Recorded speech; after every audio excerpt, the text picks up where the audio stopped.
최화영, 당신이 가진 모든 걸 잃을 때까지 나는 멈추지 않아. 이 대사를 기억하십니까?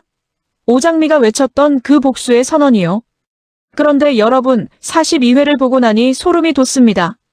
정말 복수를 해야 하는 건 오장미일까요? 아니면 최화영일까요? 이 드라마에서 피해자와 가해자의 경계선이 완전히 무너지는 순간을 목격했습니다. 모든 비극은 처음부터 계획되어 있었습니다. 그리고 그 계획의 중심에 있는 인물은 우리가 생각했던 그 사람이 아닐 수도 있습니다. 잠깐 시작하기 전에 구독과 좋아요 꼭 부탁드립니다. 여러분의 작은 클릭 하나가 더 좋은 리뷰를 만드는 힘이 됩니다. 42회는 마서린이 진실을 향해 한 걸음씩 다가가는 과정을 보여줍니다. 하지만 여기서 주목해야 할 건 단순히 쌍둥이 사실이 아닙니다. 더 중요한 건 왜 숨겨야 했는가입니다. 최화영과 이강혁의 대화 장면을 다시 보십시오. 전화가고 별일 없었습니까? 이강혁의 이 질문 속에는 무엇이 숨어 있습니까? 정숙희가 퇴행했을 때를 걱정하는 말투. 그런데 여기서 최화영이 뭐라고 답합니까? 정숙희가 퇴행했다더니 혹시 그때 일을 기억해내는 거 아닐까요? 아간 조마조마했다니까. 정숙희 입에서 우리가 한 일들이 다 나오는 줄 알았다고. 우리가 한 일들. 목수형입니다. 한 가지가 아니라는 뜻입니다. 최화영과 이강혁은 정숙희에게 여러 번 반복적으로 무언가를 저질렀습니다. 그리고 그 죄악은 정숙희의 기억 속에 봉인되어 있습니다. 더 섬뜩한 건 설인의 반응입니다. 엄마가 오장미한테 무슨 짓을 한 거야, 대체? 이 질문에 최화영은 대답하지 않습니다. 대신 이렇게 말하죠. 앞으로 또 무슨 일이 벌어질지 모르겠어. 이것들은 바퀴벌레들처럼 죽은 줄 알면 다시 나오고 하니까. 바퀴벌레. 최화영은 정숙희와 오장미 모녀를 인간이 아닌 해충으로 취급합니다. 그런데 왜 죽이지 못하고 계속 살려두는 걸까요? 단순히 마동석의 핏줄이기 때문일까요? 아닙니다. 여기에는 더 깊은 이유가 있습니다. 생각해 보십시오. 최화영은 드림그룹을 장악하고 싶어 합니다. 그런데 마 회장은 설인만 편애합니다. 설인이 유일한 핏줄이기 때문입니다. 그렇다면 만약 오장미의 존재가 밝혀진다면, 마 회장의 진짜 손녀가 둘이 된다면 상속구도가 완전히 바뀝니다. 최화영이 오장미를 죽이려는 이유는 복수가 아닙니다. 계산입니다. 냉정하고 철저한 계산입니다. 오장미가 살아있는 한 설인의 지위는 절반으로 줄어듭니다. 그리고 최화영 자신의 권력 기반도 흔들립니다.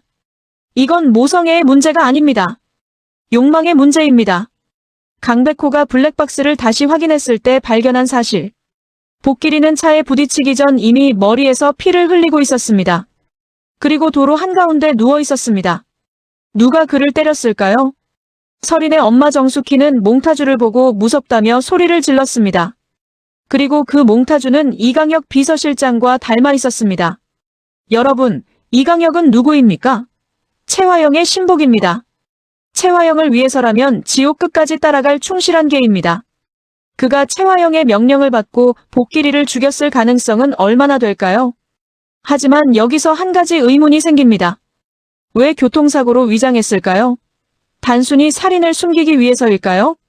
아닙니다. 교통사고로 위장한 이유는 강남봉을 끌어들이기 위해서입니다.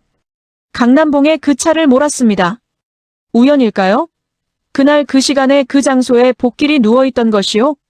강남봉이가 술을 마시고 차를 몰게 된 것이요? 모든 것이 너무 정교합니다.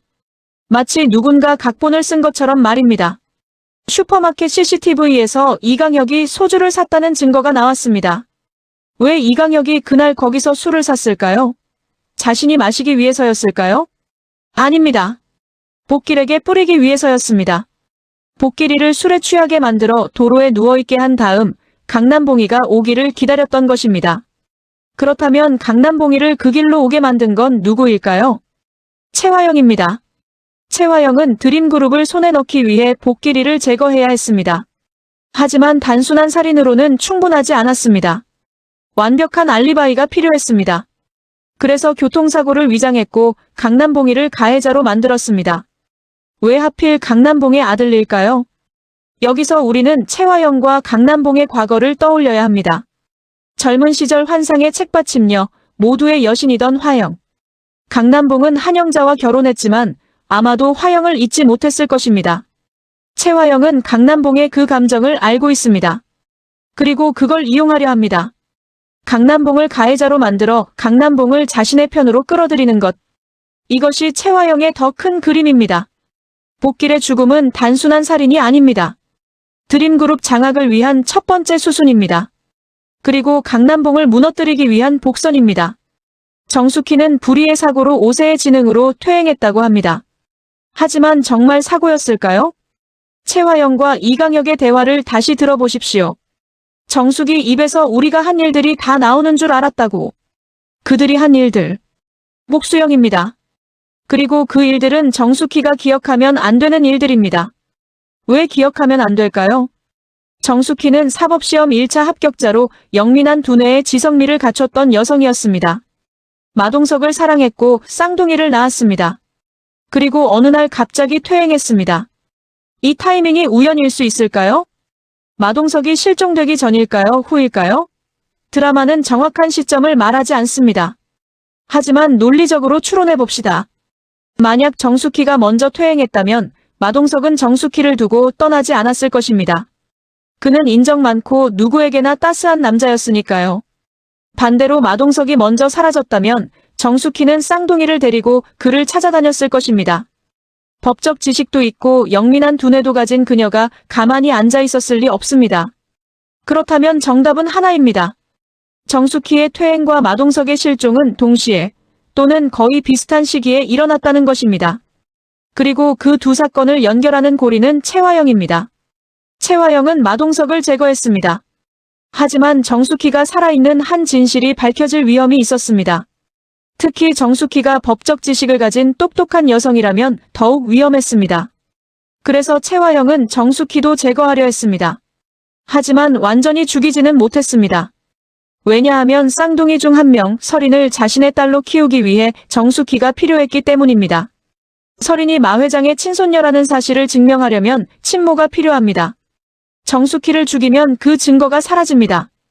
그래서 최화영은 정숙희를 죽이는 대신 무력화시켰습니다. 어떻게요? 퇴행을 만들어냈습니다. 약물일 수도 있고 물리적 충격일 수도 있습니다. 정확한 방법은 알 수 없습니다. 하지만 결과는 명확합니다. 정숙희는 5세 수준으로 퇴행했고 모든 기억을 잃었습니다. 최화영에게는 완벽한 결과였습니다. 정숙희는 살아있지만 아무것도 기억하지 못합니다. 증거로 쓸 수는 있지만 증언은 할 수 없습니다. 하지만 최화영은 한 가지를 간과했습니다. 요리 솜씨는 남아있다는 것을요. 요리는 단순한 기술이 아닙니다. 손의 기억이고 마음의 기억입니다. 정숙희의 손은 아직도 마동석을 위해 요리했던 그때를 기억합니다. 그리고 언젠가 그 기억이 깨어날 것입니다. 마서리는 42회에서 점점 더 진실에 가까워집니다.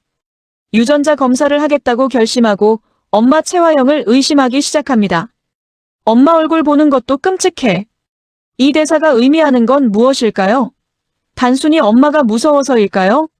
아닙니다. 설이는 깨닫기 시작했습니다. 자신이 지금껏 믿었던 모든 것이 거짓일 수 있다는 것을요. 하지만 여기서 중요한 질문이 있습니다. 설이는 정말 피해자일까요? 드라마는 설인을 재벌가 손녀답게 천방지축, 아나무인의 아이콘으로 그립니다. 하지만 동시에 한없이 외롭다고도 합니다. 외로움. 이것이 설인의 핵심입니다. 설인은 모든 걸 가졌지만 진짜 사랑을 받아본 적이 없습니다. 할아버지 마 회장은 그녀를 편애하지만 그건 사랑이 아니라 소유입니다. 엄마 최화영은 그녀를 아끼지만 그건 애정이 아니라 도구로 여기는 것입니다. 설이는 자신이 도구라는 걸 알고 있습니다. 드림그룹 후계자로 정해진 것도 강준호와 결혼시키려는 것도 모두 최화영의 계획의 일부입니다. 그렇다면 설이는 왜 반항하지 않을까요? 왜 엄마의 계획대로 움직일까요? 두려움 때문입니다. 설이는 엄마가 무엇을 할 수 있는 사람인지 알고 있습니다. 오장미를 죽이려 한다는 것도 알고 있습니다. 그런 엄마에게 반항한다면 자신도 제거될 수 있다는 걸 알고 있습니다. 하지만 42회에서 설이는 변화를 보입니다.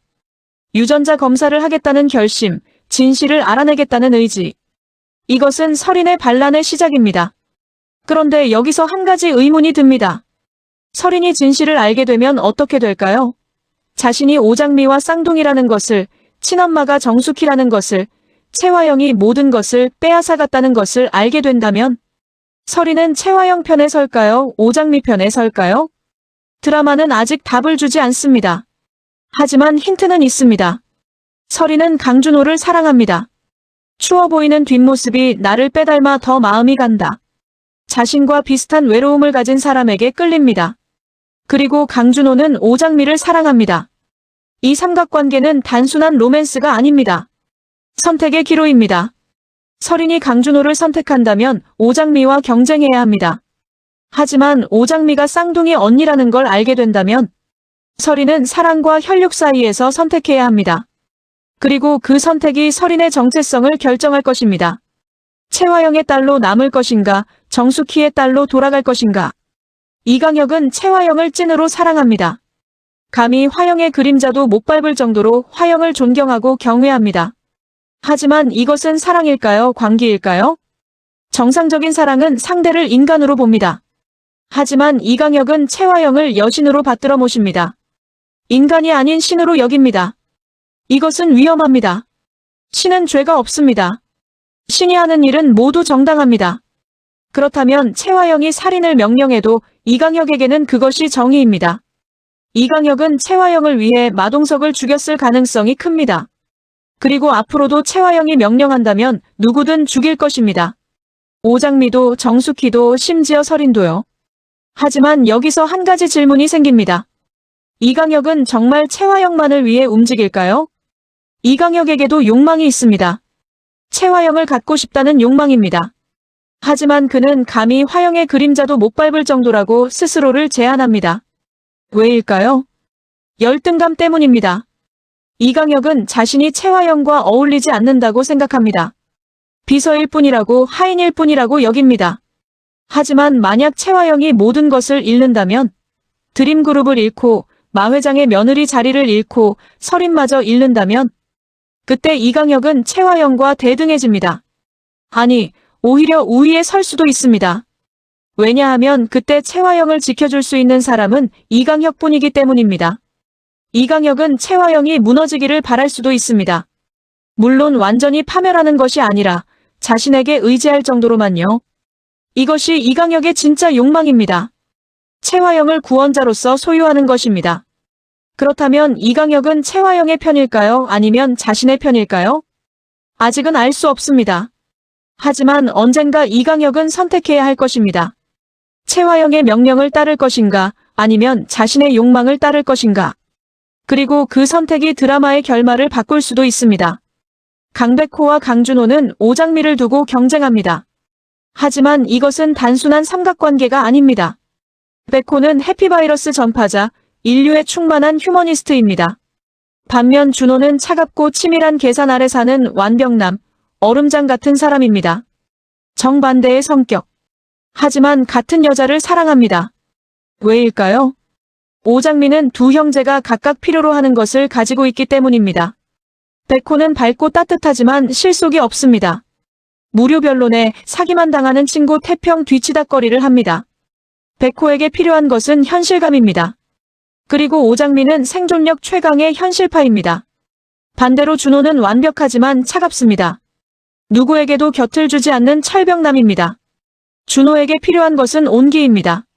그리고 오장미는 밝고 따뜻합니다. 두 형제 모두 오장미를 통해 자신에게 없는 것을 채우려 합니다. 하지만 오장미는 누구를 선택할까요? 드라마는 아직 명확한 답을 주지 않습니다. 백호는 오장미를 죽을 듯 사랑하고 준호는 오장미를 나의 구원이라고 여깁니다. 백호의 사랑은 순수하고 따뜻합니다. 반면 준호의 사랑은 절박하고 어둡습니다. 어느 쪽이 진짜 사랑일까요? 둘 다 진짜입니다. 하지만 사랑의 형태가 다릅니다. 백호는 오장미를 행복하게 해주고 싶어 합니다. 반면 준호는 오장미로부터 구원받고 싶어 합니다. 주는 사랑과 받는 사랑. 오장미는 어느 쪽을 선택할까요? 여기서 중요한 단서는 오장미의 성격입니다. 오장미는 엄마에게 상처 준 자는 끝까지 물고 놓지 않는 근성의 승부사입니다. 복수를 위해 살아가는 사람입니다. 그렇다면 오장미에게 필요한 건 무엇일까요? 위로일까요? 아니면 함께 싸울 동지일까요? 백호는 위로를 줄 수 있습니다. 하지만 함께 싸우기에는 너무 순수합니다. 준호는 함께 싸울 수 있습니다. 차갑고 치밀한 계산 능력이 있으니까요. 복수를 위해서라면 준호가 더 유용합니다. 하지만 복수가 끝난 후에는요. 그때는 백호의 따뜻함이 필요할 것입니다. 오장미의 선택은 결국 그녀가 복수를 끝낼 수 있는가 아니면 복수에 갇혀 살 것인가에 달려 있습니다. 양금수는 마 회장 내 도우미 아줌마입니다. 항상 뚱한 표정, 후줄근한 차림, 멍자국 사라질 새 없는 얼굴의 여성입니다. 겉으로 보기에는 그저 불쌍한 피해자입니다. 하지만 드라마는 이렇게 말합니다. 생각지도 못한 스릴 넘치는 일을 도모하며 삶의 활력을 찾게 되는데 무슨 일일까요? 양금수는 마 회장 집에서 일하면서 모든 것을 보고 듣습니다. 최화영의 비밀도 마 회장의 약점도 설인의 고민도 알고 있습니다. 그런 양금순이 스릴 넘치는 일을 도모한다는 것은 무엇을 의미할까요? 협박일 수도 있고 폭로일 수도 있습니다. 아니면 더 큰 음모에 가담하는 것일 수도 있습니다. 양금수는 지금껏 억눌려 살았습니다. 남편의 폭력에, 가난에, 천대에 시달렸습니다. 하지만 이제 기회를 잡았습니다. 권력자들의 비밀을 알게 된 것입니다. 양금수는 이 비밀을 어떻게 사용할까요? 돈을 받고 입을 다물까요? 아니면 복수를 위해 폭로할까요? 드라마는 아직 답을 주지 않습니다. 하지만 양금순의 존재는 중요한 변수입니다. 왜냐하면 양금수는 어느 편에도 속하지 않기 때문입니다. 최화영의 편도, 오장미의 편도, 마 회장의 편도 아닙니다. 오직 자신의 이익만을 추구합니다. 이런 사람이 가장 예측 불가능합니다. 그리고 가장 위험합니다. 양금순이 누구의 편을 들 것인지 아니면 모두를 적으로 돌릴 것인지 그것이 드라마의 판도를 바꿀 수 있습니다. 염산월은 화영의 코디네이터였습니다. 화영의 구박을 받으며 시녀 노릇을 했습니다. 하지만 이제는 마 회장의 총애를 입게 됐습니다. 이것은 정말 사랑일까요? 염산월의 목표는 명확합니다. 마 회장을 꼬셔서 드림그룹을 접수하겠다는 야망입니다. 하지만 마 회장도 바보가 아닙니다. 카리스마 끝판왕, 교활한 늙은 여우입니다. 염산월의 속셈을 모를 리 없습니다. 그렇다면 왜 염산월에게 총애를 베풀까요? 외로움 때문일 수도 있습니다. 늙음하게 얻은 세컨드로 없던 다정함과 애교가 생겼다고 합니다. 하지만 진짜 이유는 다를 수 있습니다. 마 회장은 최화영을 견제하기 위해 염산월을 이용하고 있을 수 있습니다. 최화영은 너무 강합니다. 드림그룹을 자신이 장악하겠다는 야심을 품고 있고 실제로 상당한 권력을 가지고 있습니다. 마 회장은 이것을 경계합니다. 며느리가 너무 강해지면 자신의 자리가 위험해지니까요. 그래서 염산호를 끌어들인 것입니다. 최화영과 염산호를 경쟁시키면 둘 다 자신에게 의지할 수밖에 없습니다. 이것은 마 회장의 분할 통치 전략입니다. 하지만 염산호는 안 좋은 머리를 가졌습니다. 잔머리의 대가이긴 하지만 큰 그림을 보지 못합니다. 결국 염산월은 마 회장과 최화영 사이에서 소모될 가능성이 큽니다. 그리고 그 과정에서 딸 진홍주도 위험에 빠질 것입니다. 42회를 보고 나면 몇 가지 강력한 예측이 가능합니다. 첫째, 설인의 유전자 검사 결과가 나올 것입니다. 그리고 그 결과는 모든 것을 뒤바꿀 것입니다. 설인과 오장미가 쌍둥이라는 사실이 밝혀지면 마 회장은 충격에 빠질 것입니다. 자신이 편애했던 손녀가 사실은 둘이었다는 것, 그리고 한 명은 최화영이 숨겨왔다는 것을 알게 되면 분노할 것입니다. 마 회장과 최화영의 관계가 파탄날 가능성이 큽니다. 둘째, 정숙희의 기억이 돌아올 조짐이 보일 것입니다. 정숙희가 몽타주를 보고 무섭다고 반응한 것은 무의식적인 기억 때문입니다. 완전히 잊은 것이 아니라 억압된 것입니다. 앞으로 더 많은 단서들이 나타나면서 정숙희의 기억이 조금씩 돌아올 것입니다. 그리고 결정적인 순간에 모든 것을 기억해낼 것입니다. 그때가 최화영의 몰락이 시작되는 시점입니다. 셋째, 이강혁이 배신할 가능성이 있습니다. 이강혁은 최화영을 사랑하지만 그 사랑은 건강하지 않습니다. 언젠가 최화영이 자신을 배신하거나 버린다고 느끼면 이강혁은 돌변할 것입니다. 사랑이 집착으로, 집착이 증오로 바뀔 것입니다. 그리고 이강혁이 가진 모든 비밀을 폭로할 것입니다. 마동석 살해의 진실, 정숙희 퇴행의 진실, 최화영의 모든 범죄를 말입니다. 넷째, 강준호와 강백호 중 한 명이 희생될 가능성이 있습니다. 두 형제가 한 여자를 사랑하는 구도는 결국 비극으로 끝나기 쉽습니다. 특히 이 드라마가 막장이라는 점을 고려하면 더욱 그렇습니다. 아마도 준호가 오장미를 지키다가 다치거나 죽을 가능성이 큽니다. 그녀만이 나의 구원이라고 말하는 사람은 대개 구원받지 못하고 희생됩니다. 그리고 그 희생이 오장미와 백호를 맺어주는 계기가 될 것입니다. 다섯째, 설인이 오장미 편으로 돌아설 것입니다. 설인은 지금 갈등하고 있습니다. 하지만 진실을 알게 되면 선택할 것입니다. 그리고 그 선택은 친엄마 정숙희와 친언니 오장미 쪽일 것입니다. 왜냐하면 설인은 진짜 사랑을 갈망하기 때문입니다.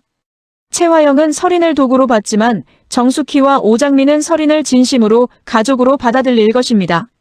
설인의 배신이 채화영의 최후의 일격이 될 것입니다. 42회는 퍼즐 조각들이 맞춰지기 시작하는 회차입니다. 설인의 의심, 백호의 조사, 정숙희의 반응. 모든 것이 진실을 향해 가고 있습니다. 하지만 진짜 반전은 아직 나오지 않았습니다. 우리가 지금까지 본 것은 빙산의 일각일 뿐입니다. 채화영이 저지른 진짜 범죄의 마동석이 정말로 죽은 이유, 정숙희가 퇴행하게 된 진짜 과정.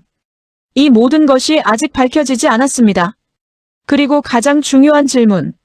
마동석은 정말로 죽었을까요? 드라마는 의문의 실종 사건이라고 표현합니다. 실종입니다. 죽음이 확인된 것이 아닙니다. 만약 마동석이 살아있다면, 어딘가에 숨어있거나 기억을 잃고 있다면, 그의 귀환이야말로 이 드라마의 최대 반전이 될 것입니다. 마동석이 돌아오는 순간 채화영의 모든 계획이 무너집니다. 설인은 진짜 아빠를 찾고 오장미는 복수의 이유를 잃고 정숙희는 사랑하는 사람을 되찾습니다. 하지만 그것은 해피엔딩일까요? 아닙니다. 오히려 더 큰 비극의 시작일 수 있습니다. 왜냐하면 마동석이 살아서 돌아온다면 그는 복수를 원할 것이기 때문입니다. 자신을 배신한 아버지 마 회장에게, 자신의 아내와 딸들을 빼앗은 채화영에게, 자신을 죽이려 한 모든 이들에게 복수를 원할 것입니다. 그때 이 드라마는 오장미의 복수에서 마동석의 복수로 바뀔 것입니다. 그리고 그 복수가 끝났을 때 과연 누가 살아남을까요? 다음 화를 보면 지금 이 장면이 전혀 다르게 보일 겁니다. 여러분, 절대 눈을 떼지 마세요. 진짜 전쟁은 이제부터 시작됩니다. 오늘 리뷰가 도움이 되셨다면 구독과 좋아요, 알림 설정 부탁드립니다. 다음 회차 리뷰에서 더 충격적인 분석으로 찾아뵙겠습니다. 감사합니다.